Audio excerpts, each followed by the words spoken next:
Hello and welcome to the NSX webinar. I am Roland Schermetzi from VMware GSS Technical Support. I'm working with GSS for around 3 years now within networking team, and I hope you will see some useful information and you will enjoy our session today. Let's see our program today. First we will talk about Software Defined Datacenter and the position of NSX within this. Later we will see the NSX components and how they are interact with each other and what features it can provide. Finally, we will see a simple lab with some commands and some configuration scenarios. Now, what is SDDC? What is Software Defined Datacenter? There are multiple definitions exist out there. For example, Wikipedia defines it as a vision for IT infrastructure. We have one kind of definition that it's a data center platform. But we can see in both that this is not really just a product. It's an approach how we achieve goals, like reduce the time of IT operations, reduce the provisioning times, and increase the agility. Because with the possibility of creating virtual machines now in minutes, the requirement of the speed and efficiency in the accompanying entities is increased as well.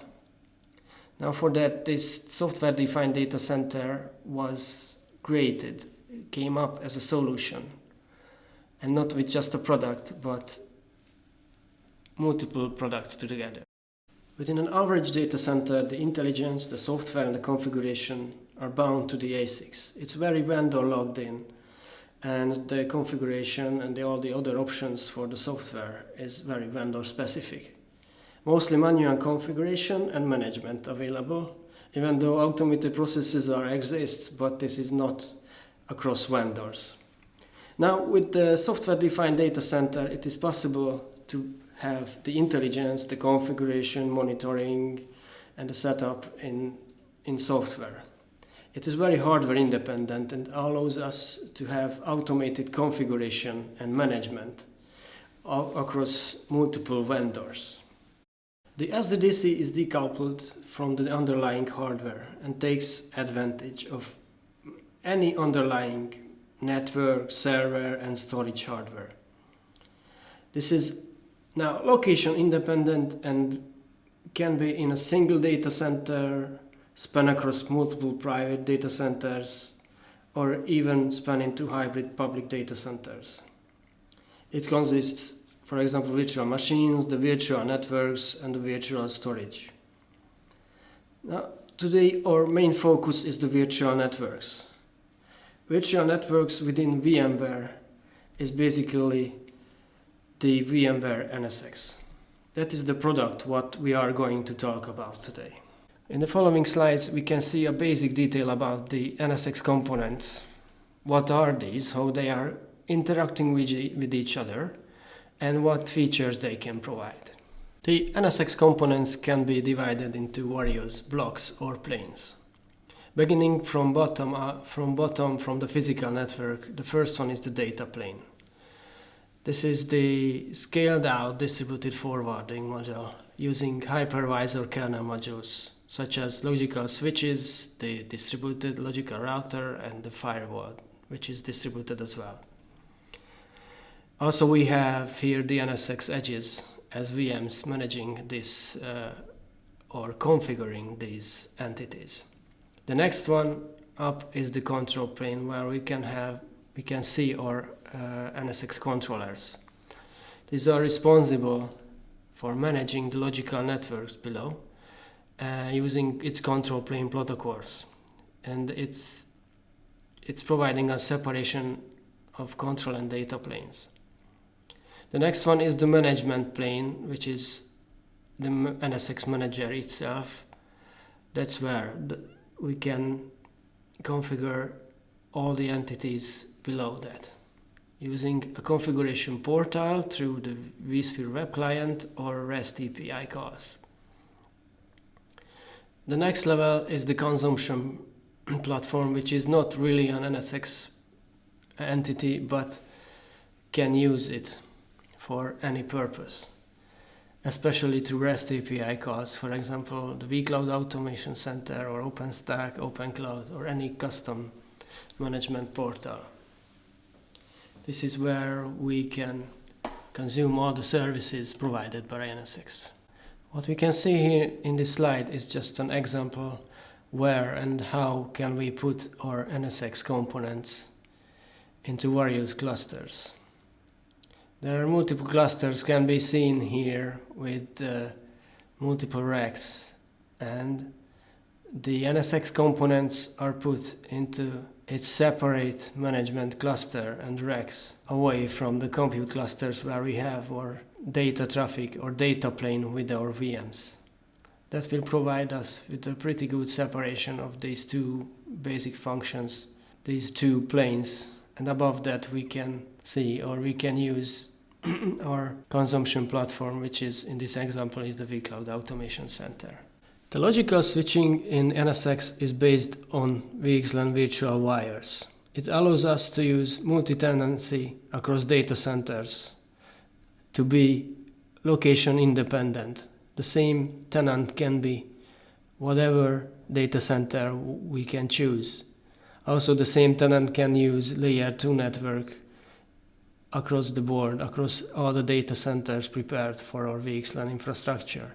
This answers some problems what normally came up during multi-tenant situations in big data centers, like spanning tree problems with huge layer 2 networks and hardware memory problems in networking devices in regards MAC address tables or forwarding tables. In the NSX world, we can have two kinds of edges. The first one is the distributed firewall to separate the traffic between the VMs, between VApps. This is what we call the east-west protection. The other edge is the edge services gateway to protect the traffic from outside world. This edge can provide additional features, and this is the traffic what we call it north-south, and the edge services gateway is managing or filtering the north-south. Here you can see the main differences between the edge services gateway and the distributed firewall. Without listing all the details, I would just emphasize the distributed nature of the distributed firewall, because it really runs as a VM kernel module on each host what we used to prepare for NSX, and therefore providing us with high performance investigation of the traffic or filtering of the traffic. However, the edge services gateway, it just runs as a VM with much lower performance. That's the main difference between these two, other than what you can see here. The NSX Edge Services Gateway provides many networking and firewalling features, just like the basic firewall, the NAT, the DHCP, various types of VPN, high availability, and system logging. The new features compared to vShield edges is the routing, is the capability to use OSPF, BGP or ISIS, and the layer 2 VPN. The logical routing functionality is a new feature which is available on both kind of edges in the NSX infrastructure. In the following steps we can see how basically the routing configuration looks like. There is a logical router control VM instance required to achieve this functionality. So when we enable it to configure it through the NSX Manager or any kind of consumer platform, the NSX Manager is creating an appliance itself to achieve this, and also pushing the configuration to the information to the controller cluster or to the controllers. The controllers pushing further this information, including the logical interfaces to the ESXi host, to let the VM kernel modules know that this routing information is needed. The actual BGP or OSPF or routing peering is established between the two appliances, the two control VMs, the Edge Services Gateway and the Logical Control VM. Of course, the third party or the NSX Edge Services Gateway can be replaced by any third party to establish the peering. Then the Logical Control VM pushes back the routing information to the controllers to redistribute the information to the logical instances. Then the router modules on the ESX side, the VM kernel modules, now can handle the data path across the board. The distributed firewall has two main benefits. One is that this is a VM kernel module. This is an embedded firewall in each and every ESXi host, providing us with line rate performance and not possible to circumvent the traffic. Even when there is high CPU or memory load on an ESXi host, the firewall will close down and no packet will pass through back and forth. The other benefit is that comes from the distributed nature, that there is no choke point in regards performance, and each and every VM NIC is being inspected as the module just sits on each interface on every VM NIC what we configured. So it's possible to scale out. The distributed firewall management, such as other features and functionalities of the NSX, can be done through the vSphere web client and the REST API calls. The firewall can use various set of rules using container-based rules, just like VC containers, virtual machine containers, identity, services, and the enforcement points, clusters, VLANs, virtual NICs. In the following, we can see an example lab scenario with command outputs and configuration details. The lab scenario looks as follows. We have one edge services gateway named as perimeter gateway, which connects to 3 networks in a 3-tiered application platform. We have 2 web virtual machines acting as web servers, 1 application virtual machines, and 1 database virtual machines. There is a load balancer configured along with the firewall in the perimeter gateway to provide access to the web services. And of course, we have the logical routers and distributed firewalls configured in this setup. The colored blocks around the VMs showing us the difference between the hosts, like which VM is running on which host. So let's see the lab details. There is some background on it. It's based on the hands-on labs using the NSX 6.1.1 version, which is pretty much enough now for this lab. There are new versions are available since, like the 6.1.4 or 6.1.3, but now for us this is enough. Now, as you can see, the NSX features and the networking and security features are managed through the web interface through a plugin within the vSphere web client. And actually it is must to use the vSphere web client because the vSphere standalone client is not capable of managing this feature. So again, the web client is required. As you can see, now there is a new element called networking and security within vSphere web client after registration. This is where all the functions and features can be reached and seen, and this is where you can manage the installation, the logical switches, the actual firewall rules, the spoof guard, or some details or authentication about the NSX Manager itself. Some functions like backing up the NSX Manager are still accessible through the NSX Manager web interface, but the main features can be used through the vSphere web client. Let's go to the installation part and the preparation part and check the management tab. That's where you can see the NSX Manager and details about the controllers, their IP addresses and their status. Since we are using controllers, we set the transport zone to unicast, which means these controllers are indeed required for this feature.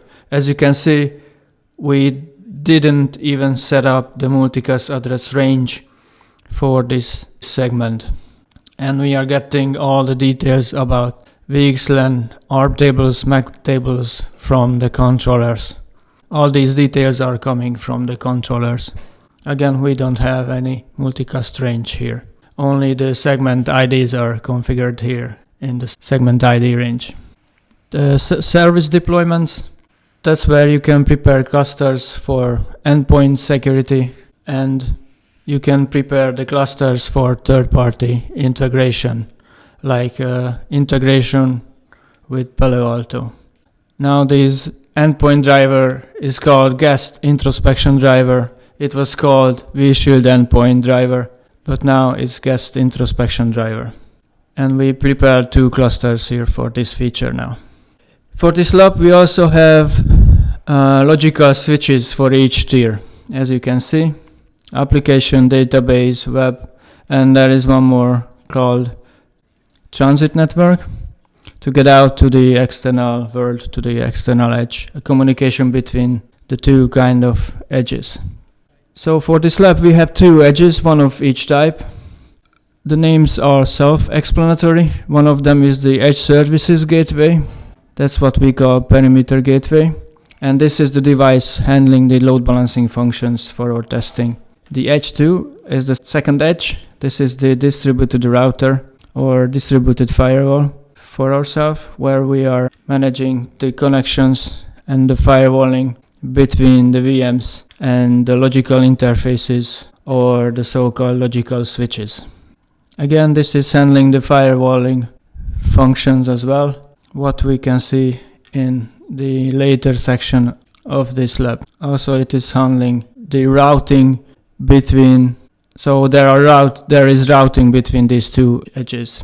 So here in the firewall section, we have the distributed firewall rules. We have some basic rule. We have actually one basic rule, which is actually allowing the networking traffic between the 2 tiers, more exactly the 2 applications, 2 virtual machines.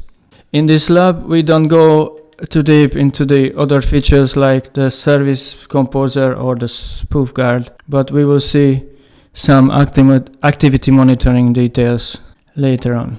Now, going back to our actual lab, to our actual virtual machines, we will see how our virtual machines placed, or where are these exactly. So we are dealing now with one of the app VMs and one of the web servers at the moment. And most important thing for us, that these 2 VMs are on 2 different logical switches.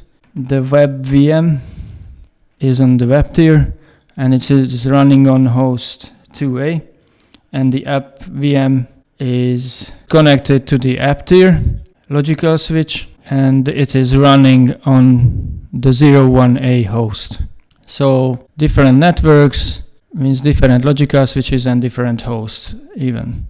So we are going back now to the edges to see the configuration of the distributed routers interfaces. And as you can see, these are the interfaces where we have connection to each tier. So each host has now its instance for each network. So going to the web services VM, it has the IP address 10.11, and now we are trying to ping. It's the default gateway, which is the 10.1. There are no blocks at the moment, and the MAC address, what we are seeing here, is coming from the distributed router. Similar thing on the other VM connected to the application tier, the app VM, pinging the default gateway, which should be 172.16.20.1.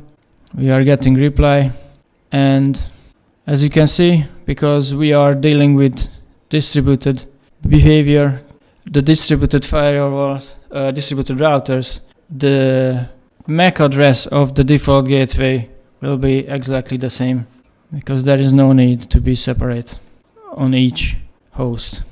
Let's try to ping through the distributed gateway from 10 range to the 20 range. We are getting replies from the other side. There is no block, what would prevent us to going to. Let's see some additional details from the hosts.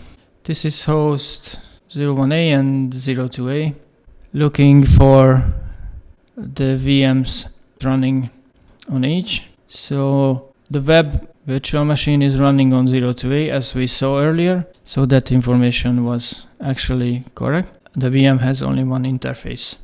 To check the details, we will enter some commands here to see what can we monitor or what kind of informations can we get out from each host in regards NSX networking. The first one is this ESX CLI network vSwitch DVS VMware VXLAN list.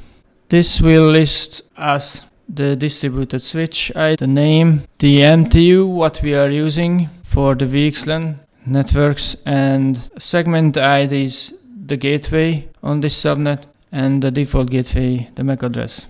And as you can see, we are seeing the count of the networks, which means the attached logical switches on this distributed switch.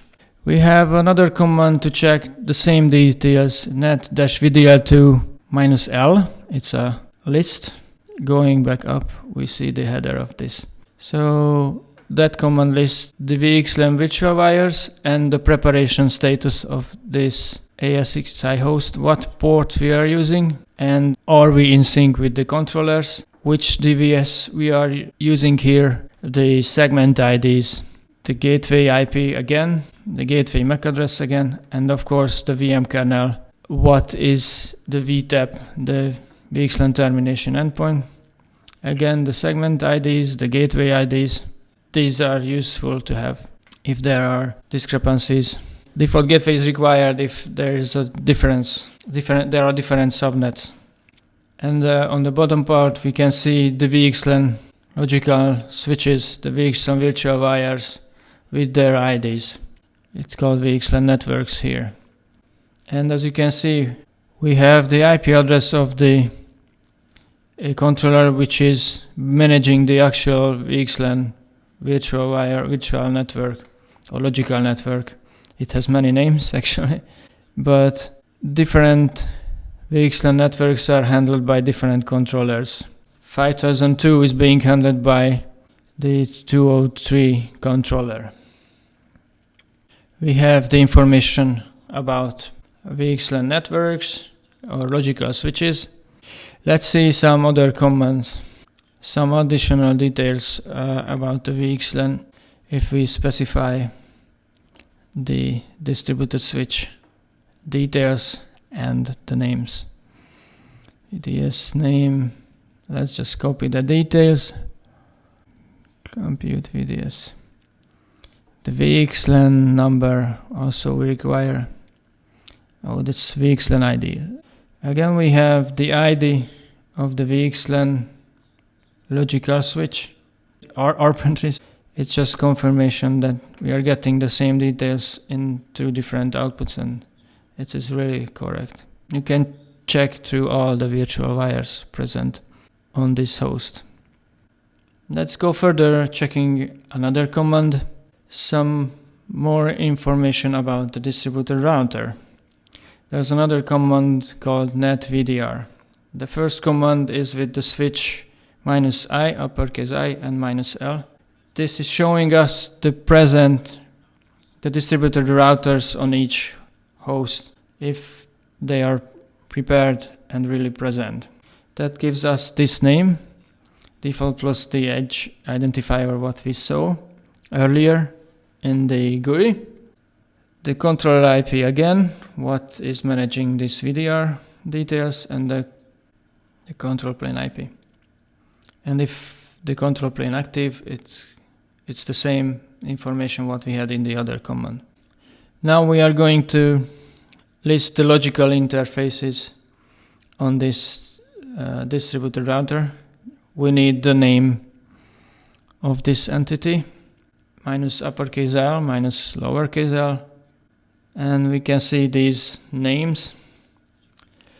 That's what we call, these interfaces are the ones what we call Leaf's logical interfaces. So those names are internal names presenting on the logical entity, and we saw the IP address as well. We can see which VXLAN interface it belongs to, which logical switch, and its IP address. Let's see the neighbors with the uppercase N command. That means if there's traffic, there should be entries. So there's a ping running now from the web VM to the app VM, so we can get some traffic details.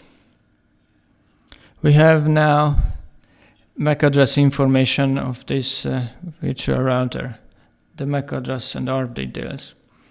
All the .1 interfaces belong to the VDR.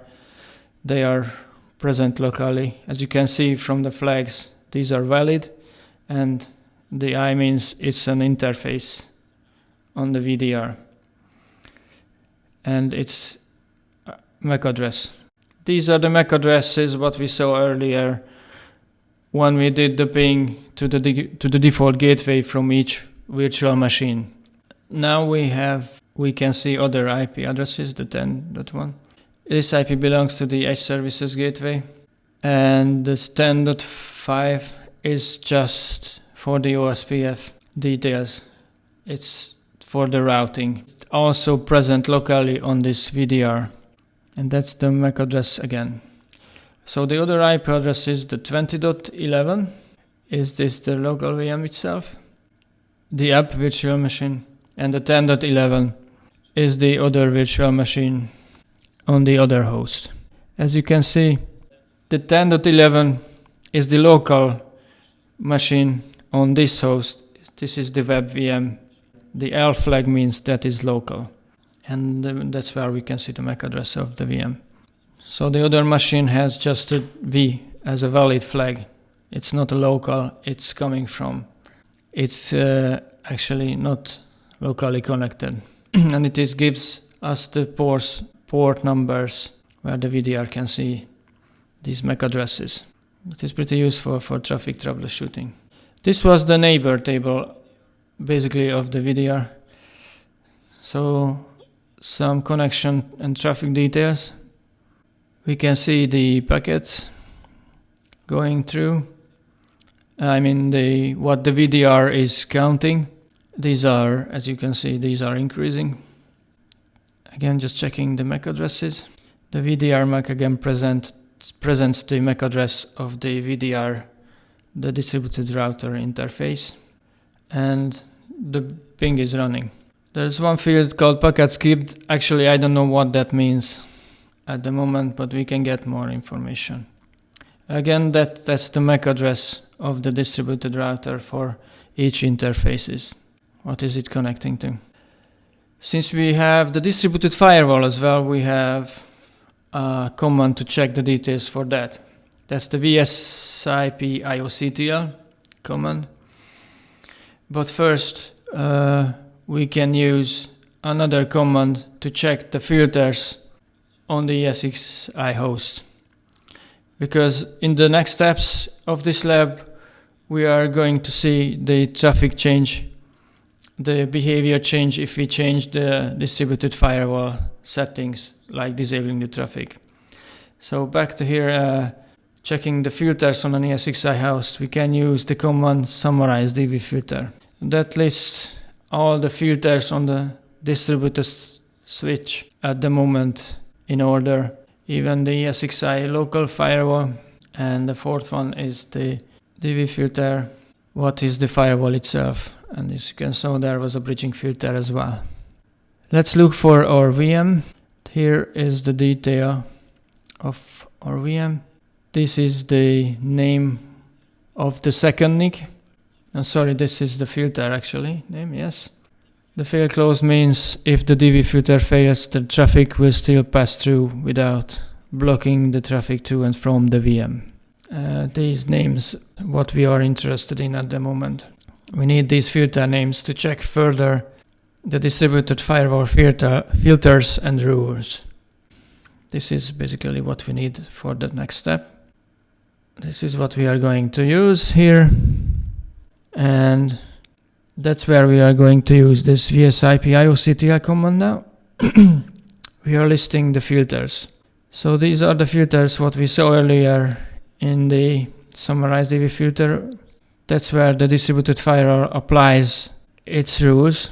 And this is the one what we are interested in now. This is what belongs to our VM, and we are listing the rules applied to this point, this filter. So these are basically, these should match with the firewall rules what we configured earlier in the firewalls section in the GUI. These rules are currently allowing all the traffic. Now in the web interface, going to the firewall part, and that is the rule what we were seeing earlier. That is the rule what we are going to modify. It is now allowing traffic between the web app VM. It is applied to all the distributed firewalls. The default rules are allowing the traffic, of course, at the moment, but this is the rule what we are interested in at the moment. And that's what we are going to modify to block. And of course we are doing logging now. And let's publish this rule. So we should have now the traffic blocked. Putting in some enters, there are no more entries here. The pings are stopped. Yes. And there is no traffic should pass at the moment. Getting the rules again on the host. We see the difference now. That the first rule was accept in the earlier entries. That was the firewall rule. Now this has changed to drop with log. So the log means basically that the distributed firewall logs locally into a file under the var log called dfw packet logs.log. It logs any entry which marked as log, and this is just, at the moment, this is just local. So this file, as far as I know, is not being sent to 6 log servers. So each host has its own. So the test application, which based on the hands-on labs, it's a load balancing environment. Normally we should see both of the web VMs coming through, but now it's showing only this 02 because the other one, the 01 web VM, is not available now because we set the firewall rule to be blocked. This logging is pretty much self-explanatory. Shows which domain, which is actually means cluster. Proto1 means the ICMP and the IP addresses and the direction from and to. Also we see the blocked traffic, and that's why we don't see this VM coming up in the load balancing in the web testing pages. So in summary, commands again, we were using the ESX CLI commands, listing the VXLAN details, some details about the vSwitch. We use the NetVDR command. It has a pretty long help available. The NetVDL2, it's also about VXLAN. The VSIPIOCTL command, it's just queries the firewall details. The query is supported at the moment, get commands. And we were using also the summarized DV filter, which lists all the filters on a specific host and the filters applied to VMs. Going back, and we are still blocking, there is no traffic passing. There are drop packets, of course, and it's not starting over. No communication between the app VM and the web VM. Let's change back this firewall rule to allow. We need to publish this change. Actually, you can make changes in a group and you can publish them once. We can even save them for later. As I said earlier, there is one more thing I wanted to show. It's the activity monitoring feature. In the service composer part, where you can assign various actions to various entities, I wouldn't go into too much details, but there is one default group. One of the defaults are here is the activity monitoring. and we can see what actions belong to what entities, and this one has one virtual machine associated with it. So set up a virtual machine here. You will need to prepare a cluster for guest introspection, and then the VM has to have VMware tools installed. And the third thing required is to assign a specific tag. The NSX Activity Monitoring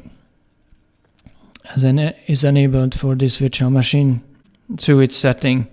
That means that if the cluster is prepared for guest introspection and the VM has the flag and properly prepared using VMware tools, the activity monitoring should show up the network traffic used by different processes. Let's search for it, and we can see what process, what function is being used for what communication, or what communication being established from which process, from the VM or to the VM. So this is basically activity monitoring. So the functionalities can be managed through the vSphere web client, through the NSX plugin, the networking and security. Some basic features like the backup, you need to log in to the NSX Manager directly, but you can query details and do troubleshooting to command line through the ESXi host or on the manager itself. It has its own command line as well, like commands on the edge devices or on the controllers even. We just covered the command line details for the ESXi host. Thank you for listening, and we will answer questions later.